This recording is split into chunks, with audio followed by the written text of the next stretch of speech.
ایک شخص وہ ہے جس کی فطرت مسخ ہو گئی ہے، گناہوں میں گندگیوں میں اتنا آلودہ ہے، غرق ہے کہ وہ اندر اس کی فطرت کا نور بالکل ختم ہو گیا۔ یا ایک شخص وہ ہے جو تعصب کی وجہ سے کوئی بات سننے کو تیار نہیں، ایک شخص وہ تکبر کی وجہ سے کوئی بات سننے کو تیار نہیں۔ تو یہ میں ان کو ایب نارمل کہہ رہا ہوں۔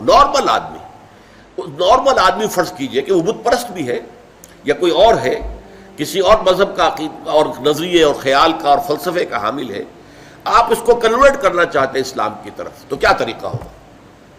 پہلے آپ کو اس کے ذہن کا جائزہ لینا ہوگا، اس کے ذہن میں خیالات کیا ہیں، اس کے نظریات کیا ہیں، اس کے عقائد کیا ہیں۔ سب سے پہلے آپ کو ان کی تصحیح کرنی ہوگی۔ غلط عقائد، غلط نظریات سے دماغ کو پاک کر کے صحیح جو خیال ہے اور صحیح جو نظریہ ہے اور صحیح جو حقیقت ہے، توحید، معاد اور رسالت کے اصولوں پر اس کے فکر کو تعمیر کرنا ہوگا۔ جب اس کے ذہن اور دل کے اندر ایمان بیٹھ جائے گا تو جو بری عادات، برے اطوار، برے اخلاق اس کے گرد چمٹے ہوئے تھے، جیسے پتجھڑ میں پتے جھڑ جاتے ہیں، وہ خود بخود جھڑ جائیں گے۔ یہ تزکیہ ہو جائے گا، یزکی۔ اب جب یہاں تک وہ پہنچ گیا ہے تو اب وقت آیا تعلیم کتاب میں عرض کر چکا ہوں کہ اس سے مراد ہے احکام، ڈوز اینڈ ڈونٹس۔ اب انہیں بتایا جائے گا بھائی اللہ نے نماز فرض کی ہے، نماز پڑھنی ہوگی۔ اب اللہ نے روزے جو ہے فرض کیے ہیں، رمضان مبارک کے آپ کو رکھنے ہوں گے۔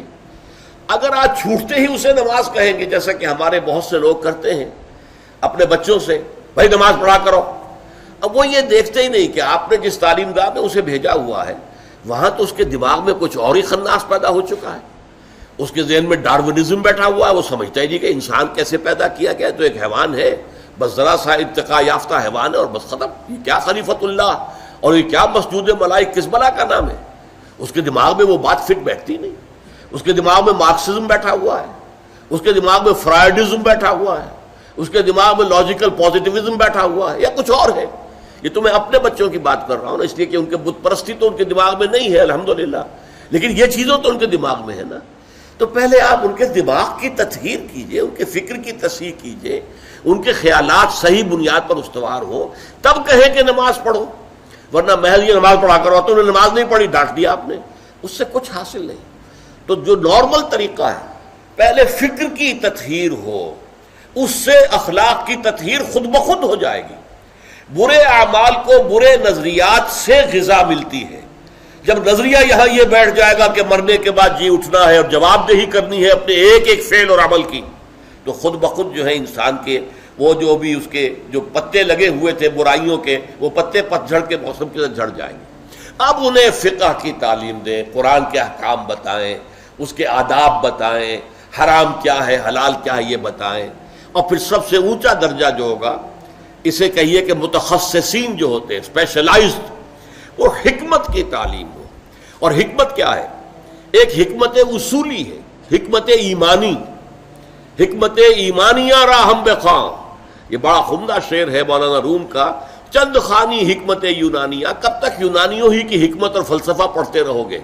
افلاطون نے یہ کہا اور ارسطو نے یہ کہا اور سقراط نے یہ کہا اور فلاں نے یہ کہا اور یہ ریئلزم ہے اور یہ جو ہے آئیڈیلزم ہے، کب تک ان چکروں میں رہو گے؟ چند خانی حکمت یونانیہ، حکمت ایمانیہ راہم بخواں، ایمان کی حکمت پڑھو، وہ فلسفہ کہ جس کے نتیجے میں ایمان وجود میں آتا ہے، تو وہ حکمت ایمان ہے۔ اور ایک حکمت احکام ہے۔ حکمت احکام کیا ہے؟ یہ چیز کیوں فرض کی گئی، اس کی آپ کو وجہ معلوم ہو جائے، یہ چیز کیوں حرام کی گئی، اس میں ہمارے لیے کیا فائدہ ہے، یہ در حقیقت ہماری بہبود کے لیے، ہماری بھلائی کے لیے، ہماری خیرخواہی کے لیے کام دیے گئے۔ جب یہ چیزیں معلوم ہوتی تو اب شریعت بھاری نظر نہیں آئے گی، بلکہ وہ شریعت تو آپ کے اپنے دل کی آواز ہوگی کہ ہاں ایسا ہی ہونا چاہیے، فی الواقع یوں ہی ہونا چاہیے تھا۔ دیکھنا تقریر کی لذت کہ جو اس نے کہا میں نے یہ جانا کہ گویا یہی میرے دل میں ہے۔ یہ ہے natural process of converting a person to Islam and ایمان۔ اس طریقے سے حضور صلی اللہ علیہ وسلم نے لوگوں کو تیار کیا۔ پہلے قرآن مجید ان کو پڑھ کر سناتے رہے، جن کے اندر فطرت جو ہے ابھی کچھ بھی بیدار تھی، تھوڑی سی بھی، چاہے کمزور تھی، مزمحل تھی، اندر روح جو ہے وہ ابھی مری نہیں تھی، وہ کھنچ کر آ جائیں گے، جیسے کہ میگنیٹ جو ہے وہ لوہ چون کو، لوہے کی چیز کو کھینچ لیتا ہے، وہ کھنچ کر آ جائیں گے۔ اب ان کو قرآن مجید کے ذریعے سے ایمان کی تعلیم اور قرآن مجید کے ذریعے سے ان کا تزکیہ اور قرآن مجید کے احکام کی تعلیم اور قرآن مجید کی حکمت کی تعلیم، یہ چاروں چیزیں قرآن سے متعلق ہیں۔ اس لیے کہ حضور کا اعلیٰ انقلاب قرآن ہے۔ اتر کر حرا سے سوئے قوم آیا اور ایک نسخہ کیمیا ساتھ لایا۔ بہت عمدہ شعر ہے مولانا حالی کا کہ حرا سے اترے نسخہ کیمیا لے کر قرآن مجید، اور ایک نسخہ کیمیا ساتھ لایا۔ تو یہ اتر کر حرا سے سوئے قوم آیا اور نسخہ کیمیا ساتھ لایا، اس سے آپ نے تو انقلاب برپا کیا۔